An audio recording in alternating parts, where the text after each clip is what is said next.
Dear Miss Deputy President Kallas, welcome to Chisinau. I'd like to thank you so much for your first visit in your quality of High Representative of the European Union for the Foreign Policies and Security Policy of Security and Deputy Head of the European Commission. We do appreciate your presence here. It matters a lot to us. It matters to our security. It matters for our European path. Today, we have discussed about the way the European Union is helping us out to become stronger as a state, as a society, as a democracy. We are stronger because we have nearby, close to us, 27 member states of the European Union. Those are true friends that have been our side every time the Republic of Moldova had to face challenges. We are stronger because we do rely on an authentic solidarity, which had been built up, first of all, on some shared values, but also a very strong attachment for the peace and the freedom. This is a solidarity that had been already proved through investments, through budgetary support, through technical assistance, through political presence, through more and more embassies that are set up here in Chisinau. Our joint projects with the European Union are making the lives of our people much better. Those projects also help us out to maintain the peace and the safety. With the support of the European Union, we are better prepared to cope with the threats which come from outside the country. Quite soon, Moldova will benefit with the support of the European Union of some equipments which will protect our citizens against the Russian drones. The drones which are violating our airspace. Sometimes they even fall on the territory of our country. These ways setting a threat lives of the people, the houses, the infrastructure. We are a peaceful country. We do not want a war. Nevertheless, this is our duty to defend the peace and the safety, to defend our citizens. And the European Union invests exactly into this fundamental right, the right of every single person to live in safety and security.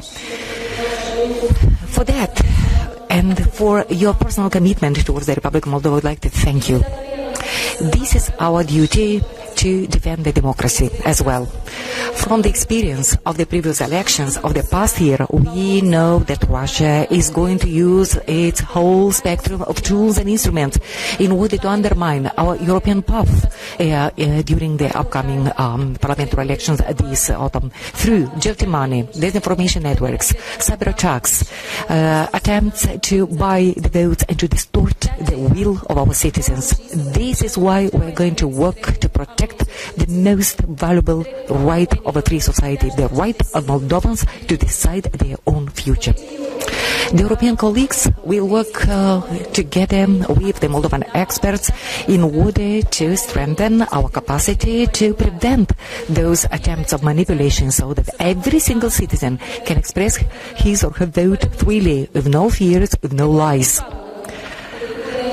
A lot depends on this autumn voting, the future of a whole generation, as well as the survival of Moldova as a free and democratic state. This is why this vote needs to be expressed in a free way, with no interference from outside. Also, today we discussed about the economic future of the Republic of Moldova. The growth plan for the Republic of Moldova, which is worth 1.9 billion euro, is an investment into the well-being of our people. That means better roads, that means jobs, that means safe supplies, energy, power, modern public services. That means a better life here at home. Since when we state that we want to be part of the European Union, we always say that thinking about our people. We think about the families which want better hospitals and clinics. We think about the young people who want to have a future here, not abroad. We think about the farmers who want to sell their products on a fair and predictable market. We think about all the citizens who want to live in a country where the law is a law and no one is above the law. And yes, we know how you live in the European Union countries. We've been there. We've watched with our own eyes what it means to benefit of high quality public services, what it means to have salaries matching the effort, what it means to know that your kid would go to a good school, that you will be treated with respect, and you will benefit of everything you need when you reach a hospital or you end up in a clinic. This is exactly what we want for ourselves, to live like Europeans, because we are Europeans. And for that we are going to work. We will reform. We will build. We will resist. Dear High Representative Kallas, thank you so much for the very firm support, as well as for the very clear message. The place of Moldova is within European Union. This journey is not simple, but this is the correct one, and Moldova is not alone in this journey. Thank you. Thank you, Ms. President. Dear High Representative, you have the floor.